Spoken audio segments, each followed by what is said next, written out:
Hello everyone, welcome to Vandana academy. तो आज हम पेपर फर्स्ट की सीडीपी की आंसर की देखेंगे। तो वीडियो के लास्ट तक आप अवश्य बने रहें और अपना पेपर चेक करें कि आपके कितने नंबर सही गए हैं और कमेंट करके अवश्य बताएं कि आपके स्कोर कितना गया। और जो भी वीडियोस मैंने आपको दी थी, जो भी ट्रिक मैंने आपको बताई थी, क्या उनसे आपको कुछ लाभ हुआ? ठीक है, कमेंट करके आप अवश्य बताएं। तो चलो शुरुआत करते हैं। कुछ कारणवश यानी घर की व्यस्तता के कारण मैं आपको आंसर की नहीं दे पाई, लेकिन अब आपको सभी विषयों की आंसर की मिलेगी। ठीक है, तो चलो शुरुआत करते हैं। सबसे पहला प्रश्न देखते हैं और पूर्ण व्याख्या के साथ हम प्रश्नों को सॉल्व करेंगे। आपका पहला प्रश्न है, शिक्षार्थी अधिगम प्रक्रिया में व्यस्त और सक्रिय रूप से शामिल महसूस तब करते हैं। यानी एक विद्यार्थी है, एक शिक्षार्थी है आपका, तो वो कब मतलब अपने आप को व्यस्त और सक्रिय रख पाएगा? ठीक है, महसूस कब करते हैं? तो पूर्व ज्ञान को आपको कभी भी पृथक नहीं करना है, जबकि बच्चे इसको उसको मतलब पूर्व ज्ञान के साथ जोड़ करके आप जब उसको नया ज्ञान सिखाते हो तो ये बेहतर होता है और नकारना नहीं है। गतिविधियां उनके संदर्भ से संबंधित होती हैं। अधिगम का बल दोहराव रटने रटने पर नहीं देना है आपको, बल बिल्कुल भी। ठीक है, शिक्षार्थियों की सामाजिक भावनात्मक आवश्यकताओं की उपेक्षा उपेक्षा नहीं करनी है शिक्षार्थी की। यानी आपका जो भी शिक्षार्थी है, विद्यार्थी है, बालक है, तो उसकी जो भी सामाजिक और भावनात्मक आवश्यकता है, ठीक है, उनकी उपेक्षा आपको बिल्कुल भी नहीं करनी है, जबकि सम्मान देना है। तो राइट आंसर आपका हो जाएगा नंबर 2। यानी गतिविधियां उनके संदर्भ से संबंधित होती हैं। जो भी गतिविधियां हैं, तो यानी वो जो भी सीख रहे हैं उससे संदर्भ से ही होंगी गतिविधियां। तो राइट आंसर आपका नंबर 2 हो जाएगा। अगला प्रश्न देखेंगे, शिक्षकों को कक्षा में प्रभावी संज्ञान सुनिश्चित करने के लिए बच्चों को संवेगात्मक सहारा देना चाहिए। बिल्कुल सही है, ये आपका ट्रू है। संवेग व संज्ञान एक दूसरे से जटिल रूप से संबंधित है, और ये भी आपका सही है, क्योंकि संवेग और संज्ञान एक दूसरे से जटिल रूप से संबंधित होते हैं। तो राइट आंसर आपका हो जाएगा ए और आर दोनों सही हैं। ठीक है, ए और आर दोनों सही हैं और आर एक ही सही व्याख्या करता है, नंबर 2। और हम ज़्यादा व्याख्या नहीं करेंगे, क्योंकि हम सिर्फ अभी आंसर की का मिलान कर रहे हैं, और जो भी आपकी ऑफिशियल आंसर की आएगी, ठीक है, तो वहाँ 1-2 नंबर मतलब आपके अलग भी हो सकते हैं, चेंज भी हो सकते हैं, जो भी हम आपको ये आंसर की देंगे उससे। तो ये होना स्वाभाविक है, क्योंकि कभी कभी एक ही प्रश्न के 2 या 3 2 ऑप्शन मतलब सही होते हैं, तो फिर आपका आयोग क्या मानता है? आमतौर पर सीखने की अक्षमता कठिनाइयों वाले बच्चों में, यानी सीखने की अक्षमता, और ये आपकी अधिगम अक्षमताएं होती हैं, जैसे आपकी डिसलेक्सिया, ठीक है, लर्निंग डिफिकल्टीज। तो मानक बुद्धि परीक्षणों के माध्यम से निदानित बहुत कम बुद्धि लब्धि होती है, ऐसा बिल्कुल भी नहीं है। प्रतिभाशाली बच्चों में भी ये सीखने की क्षमताएं पाई जाती हैं। नज़र कमजोर से भी इसका कोई लेना देना नहीं है। अपनी भावनाओं को नियंत्रित करने में ये भी गलत है। एक जैसे दिखने वाले अक्षर, यही आपका सही है कि एक जैसे दिखने वाले अक्षर और वर्ण को लेकर भ्रम होता है। जैसे अक्षर की बात करें तो डी और बी में, ठीक है, तो इस तरीके से यानी अक्षरों में इन्हें भ्रम हो जाता है। अगला प्रश्न देखेंगे, और देखो अभी आपकी सीटेट की जो साइड है वहाँ ये पेपर नहीं डाले गए हैं। ऐसे ही पीडीएफ हमने डाउनलोड की है पेपरों से, तो प्रश्न पत्र हो सकता है कि आपको थोड़ा कम क्वालिटी में मिले। ठीक है, तो वीडियो की क्वालिटी आप 360 पर वीडियो मतलब देख करके चेक कर सकते हैं। निम्नलिखित में से कौन सा कथन प्रगतिशील शिक्षा में शिक्षक की भूमिका का सबसे अच्छा वर्णन करता है? ठीक है, प्रगतिशील शिक्षा है आपकी। शिक्षक बच्चों को स्वतंत्र रूप से कार्य करने के लिए उनके हाल पर, देखो बच्चे स्वतंत्र रूप से सीखते हैं, लेकिन उनके हाल पर नहीं छोड़ना है। एक शिक्षक होने के नाते आप एक उन्हें मतलब परामर्श दे सकते हो, सुविधाएं दे सकते हो। शिक्षक ज्ञान का प्राथमिक स्रोत बिल्कुल भी नहीं है। शिक्षक एक सुविधादाता के रूप में कार्य करते हैं। शिक्षक निर्धारित पाठ्यक्रम को ज्यों का त्यों लागू नहीं करना है, निर्धारित पाठ्यक्रम को। तो राइट आंसर आपका हो जाएगा नंबर 3, यानी शिक्षक एक सुविधादाता के रूप में कार्य करते हैं। अगला प्रश्न है, प्रतिभाशाली बच्चों के संदर्भ में निम्नलिखित में से कौन सा सही है? प्रतिभाशाली छात्र अन्य छात्रों की तुलना में अपेक्षाकृत उन्नत गति से सीखते हैं। प्रतिभाशाली बच्चे सीखने की अक्षमता के जोखिम से मुक्त होते हैं। ऐसा बिल्कुल भी नहीं है कि जोखिम से मुक्त हो, ठीक है, ये गलत हो गया। प्रतिभाशाली बच्चे निश्चित रूप से शैक्षणिक, सामाजिक और भावनात्मक सभी क्षेत्रों में उत्कृष्टता प्राप्त करते हैं। ऐसा बिल्कुल भी नहीं है कि जो प्रतिभाशाली बच्चे हैं वो आपके सभी चीज़ों में, ठीक है, उत्कृष्ट ही हों। प्रतिभाशाली छात्र हमेशा खुश, लोकप्रिय और अच्छी तरह से समायोजित होते हैं। तो यानी हमेशा खुश और लोकप्रिय तो ये भी आपका नहीं होगा। तो राइट आंसर आपका हो जाएगा नंबर 1। यानी जो प्रतिभाशाली बच्चे होते हैं, जो सामान्य छात्र होते हैं, यानी अन्य छात्रों की अपेक्षा उन्नति यानी जल्दी से सीखते हैं, ठीक है। यानी किस तरीके से सीखते हैं? जल्दी से सीखते हैं। अगला प्रश्न है आपका, जीन पियाजे के अनुसार निम्नलिखित में से कौन सी क्षमताएं पूर्व संक्रियात्मक अवस्था की विशेषता है? और देखो, सबसे पहली आपकी है संवेदी और दूसरी है आपकी पूर्व। और यहाँ बच्चे की एज कितनी होती है? तो यहाँ 2 से 7 वर्ष, ठीक है। तो राइट आंसर आपका क्या होगा? राइट आंसर आपका हो जाएगा नंबर 1, प्रतीकात्मक खेल और जीववाद। अगला प्रश्न है आपका, आलोचनात्मक सोच वाले प्रश्न पूछने का प्राथमिक उद्देश्य क्या है? छात्रों को जानकारी याद करने के लिए प्रोत्साहित नहीं करना है, छात्रों को प्रक्रियात्मक ज्ञान विकसित करने में क्षमता, छात्रों के ज्ञान और समझ कौशल का आकलन, उच्च स्तरीय सोच और समस्या समाधान कौशल को बढ़ाना। तो ये नहीं, उच्च स्तरीय सोच और समस्या समाधान कौशल को बढ़ाना, आलोचनात्मक। तो राइट आंसर आपका नंबर 4। अगला प्रश्न है आपका, आनुवंशिकता पूरी तरह से एक व्यक्ति के डैश का निर्धारण करती है? तो जेंडर, सीखने की शैली, शैक्षणिक सफलता। तो राइट आंसर आपका क्या होगा?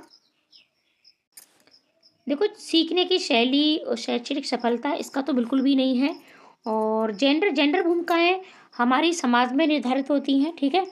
तो ये आनुवंशिकता का हिस्सा नहीं है। तो राइट आंसर आपका हो जाएगा ऑप्शन नंबर 2 यानी 1, सिर्फ आपका सेक्स होगा।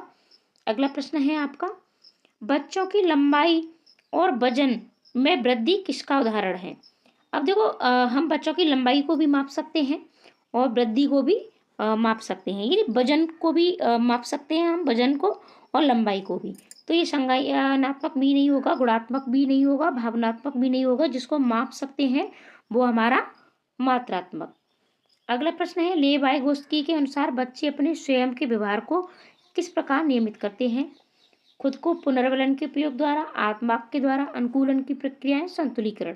तो लेवाइगोस्की ने, यानी बच्चे जब स्वयं के व्यवहार को ठीक है नियमित करते हैं तो इसे क्या कहा गया है? इसे कहा गया है आत्मवाक या फिर निजवाक।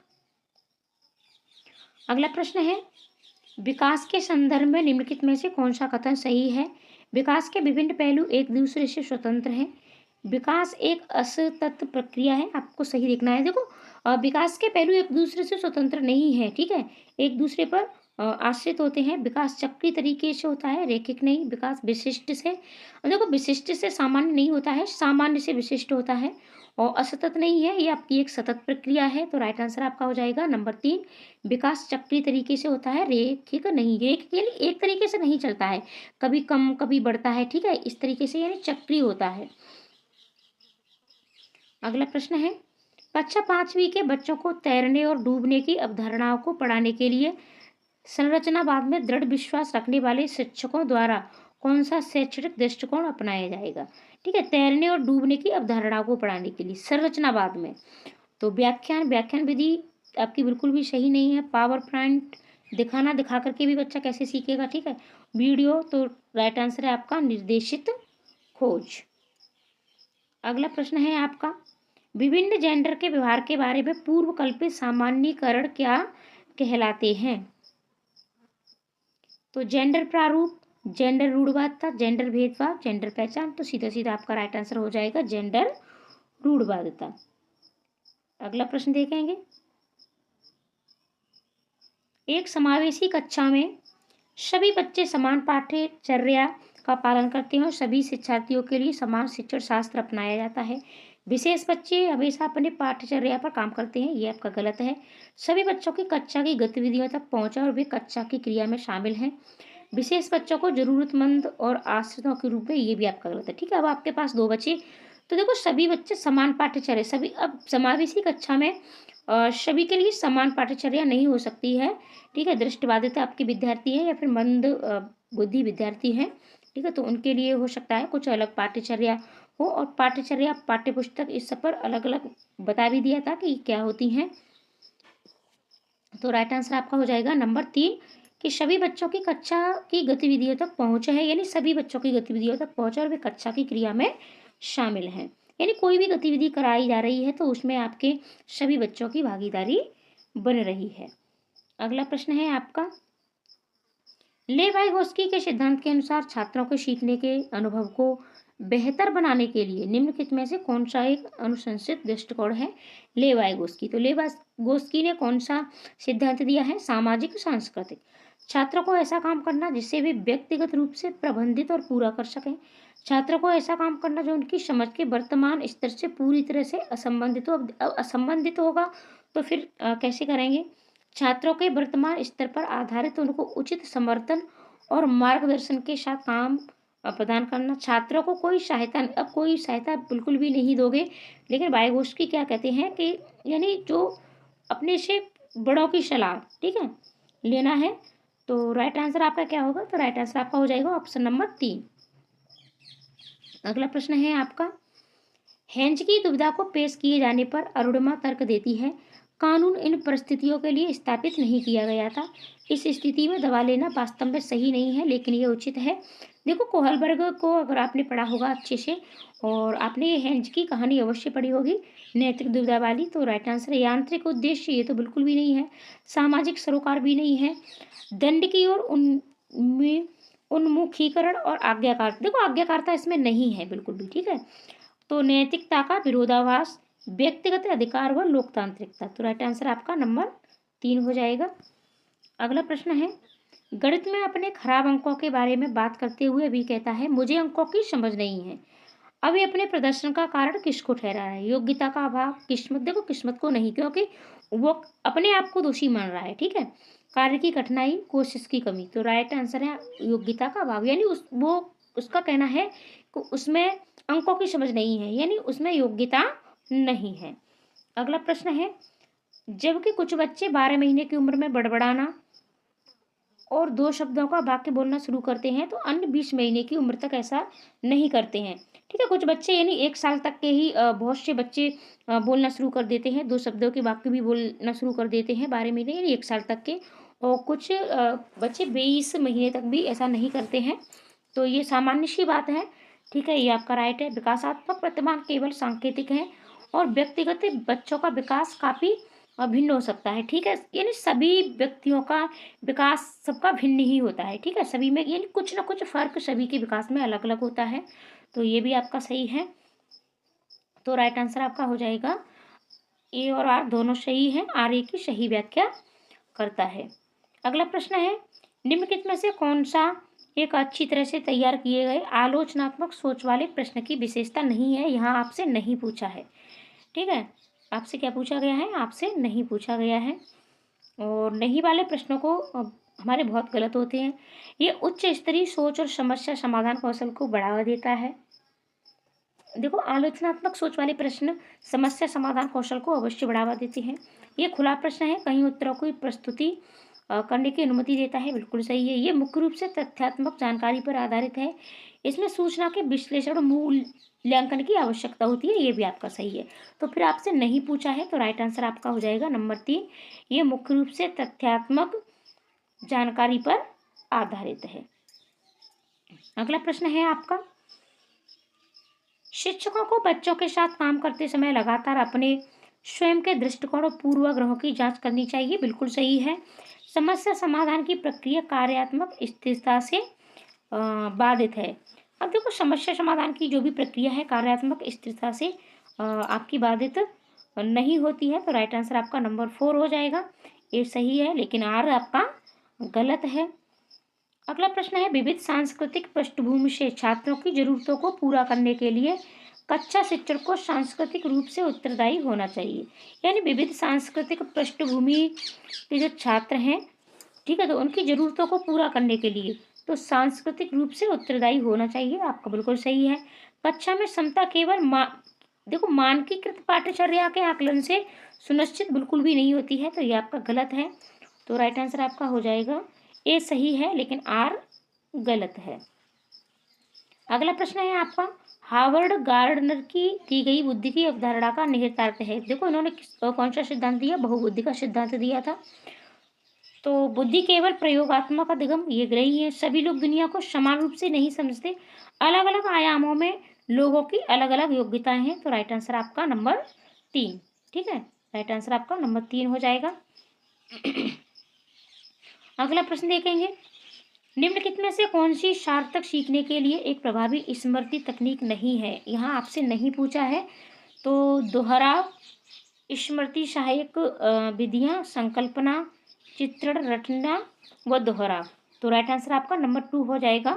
ठीक है, अगला प्रश्न है, निम्नलिखित में से अवधारणा के निरूपण का कौन सा क्रम बच्चों की संज्ञानात्मक उत्तरोत्तर विकास के अनुसार है। तो सबसे पहले देखो संज्ञानात्मक क्षमताओं के अनुसार। तो राइट आंसर आपका हो जाएगा नंबर 2, क्रिया आधारित, छवि आधारित और संकेत आधारित।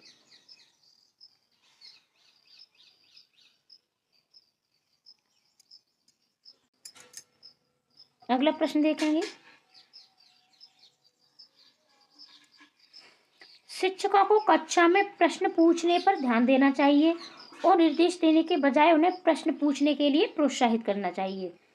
बाल केंद्रित शिक्षा शास्त्र का अर्थ है कक्षा में बच्चों की आवाज को महत्व देना और उनकी प्रतिभागिता को सुनिश्चित करना। देखो शिक्षकों को कक्षा में प्रश्न अवश्य पूछने चाहिए, ध्यान देना चाहिए, निर्देश देने के बजाय उन्हें प्रश्न पूछने के लिए प्रोत्साहित, ये आपका बिल्कुल सही है। और बाल केंद्रित शिक्षा शास्त्र का अर्थ ही ये है कि बच्चों की आवाज को, यानी बच्चों की आवाज का मतलब है बच्चों को ज्यादा से ज्यादा प्रश्न पूछें, बच्चे की जो भी अभिव्यक्ति है उसे अच्छे से सुने। तो ये भी आपका सही है। तो राइट आंसर आपका हो जाएगा, ए और आर दोनों सही हैं और ए आर की सही व्याख्या करता है नंबर 2। अगला प्रश्न है, जागृति को पता चल गया कि उसका कुत्ता रस्टी एक गोल्डन रिट्रीवर है। जब वह एक और कुत्ते को देखती है तो रस्टी जैसा दिखता है लेकिन एक अलग नस्ल का है, तो वह उसे भी कुत्ता ही समझती है। जीन पियाजे के संज्ञानात्मक विकास के सिद्धांत के अनुसार ये किस अवधारणा को प्रस्तुत करता है। तो देखो अहम केंद्रता तो बच्चे स्वयं की होता है। ठीक है, वस्तुनिष्ठता तो इन वस्तुओं से होता है। संरक्षण और समायोजन, इनमें आप कंफ्यूजन हो जाते हो। ठीक है, तो राइट आंसर आपका इसमें हो जाएगा यानी समायोजन करना। अगला प्रश्न है,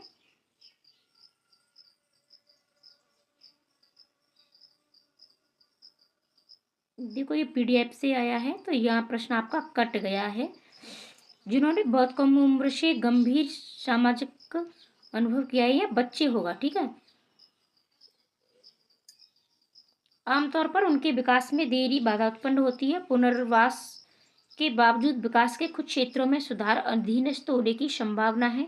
ये अवधि जिसमें विकास पर्यावरणीय समर्थन से महत्वपूर्ण रूप से प्रभावित होता है डैश कहलाती है। से बच्चे जिन्होंने बहुत कम उम्र में गंभीर, ठीक है, या परिवेश से बच्चे हो सकता है, आप लोगों को पता होगा क्योंकि ये ऊपर भी इसका देखो ये कट रहा है। ठीक है, इंग्लिश में भी नहीं है और हिंदी में भी नहीं है।